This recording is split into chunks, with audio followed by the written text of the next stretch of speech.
हक़ में उहा कहिड़ी शइ आहे जेका शहर बि घुमे थी घटियूं बि घुमे थी पर मस्जिद ऐं मंदरु कान थी वञे? वाह सही वाह, शहर भी घूमे थी मस्जिद मंदिर न थी वञे। हा साईं, शहर घटियूं घुमे थी, घटियूं भी घूमे थी, घटियूं बि घुमे थी, शहर न थी वञे। शहर घुमे थी न साईं। अच्छा शहर घुमे थी, मस्जिद ऐं मंदरु न थी वञे। मस्जिद ऐं मंदिर न थी वञे, इहा वण कहिड़ी शइ आहे?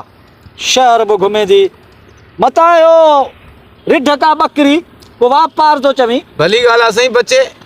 मता इहे को चरियो माण्हू किरेक माण्हू शहर घटी बटी घुमे थो मस्जिद नथो वञे, चरियो माण्हू भली ॻाल्हि आहे पर अञा बचे साईं, बचे। बचे बचे।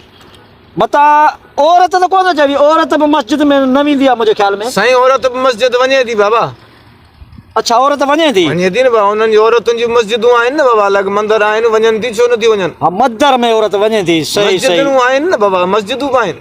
कहिड़ी शइ आहे जेका औरत मस्जिद ऐं मंदिर में नथी वञे? मस्जिद ऐं मंदर में नथी वञे, शहर में गिटिन में रोड ते हिते हुते जिथे किथे हले थी। वाह सही ऐं वाह। उहा शइ थी सघे तूं बि इस्तेमालु कई हुजे, आउं बि कंदो आहियां, ही शहबाज़ बि कंदो अथव। अच्छा हा साईं, मस्जिद ऐं मंदिर में नथी वञे, लाइट जी त ॻाल्हि कोन्हे पियो करी, बिजली।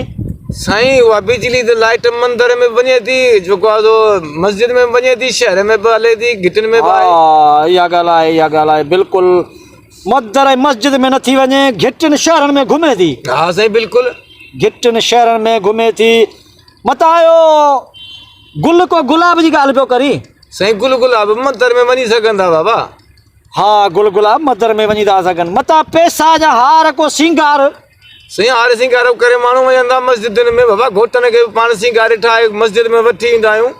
हा इहा बि ॻाल्हि सही थो करी। वाह सही वाह, वाह जो सवाल ॾेई छॾी हा साईं, हाणे कहिड़ी शइ तव्हां आहे? रोज़ था भितर आंगुर बोर कयो, बोर कयो ख़बर पए।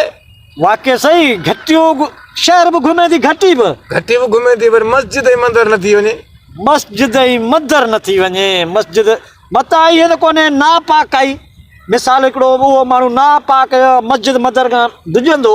अॼुकल्ह त माण्हू बेहयाई वधी वई आहे, पर हिकिड़ो माना हिकिड़ो इस्लामी हिसाब सां माण्हू जीअं सम्झ त बेपाक माण्हू नथो वञी सघे। ॻाल्हि तव्हांजी तमामु भली आहे पर अञा बचे, अञा बचे। बचे बचे साईं बचे।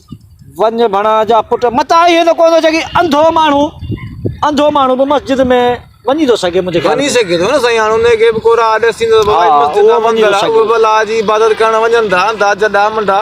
कहिड़ी शइ आहे यार जेका घटियूं बाज़ार घुमे थी, मस्जिद मंदर में मन नथी वञे? नथी वञे न, वञी कान थी सघे न हुनखे, वञी कान थी सघे। हा छा आहे यार, बसि यार कुझु हा त भॼी ॾे, ख़बर में छा आहे? असांजे सम्झ खां किसो घणो थी वियो यार। हा साईं। हा साईं बिल्कुलु।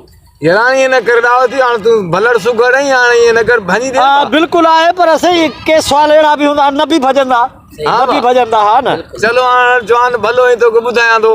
हा साईं। इहा अथव साईं जुती। जुती? हा न साईं, अड़े हाय वाक़ई यार जुती आहे न साईं, मस्जिद मंदर में हुनखे अमर न आहे न अंदरि वञे। हा जुती वाक़ई नथी वञे। इंसान घटी जिथे किथे घुमे थी, जिथे किथे घुमे थी न साईं, पेर में पई मंदर आहे। मस्जिद में जुती सही हलो ई न आहे। हा इहा ॻाल्हि आउं करण वारो हुउसि यार, हा न, पर मुंहिंजो माना इहो न हुजे।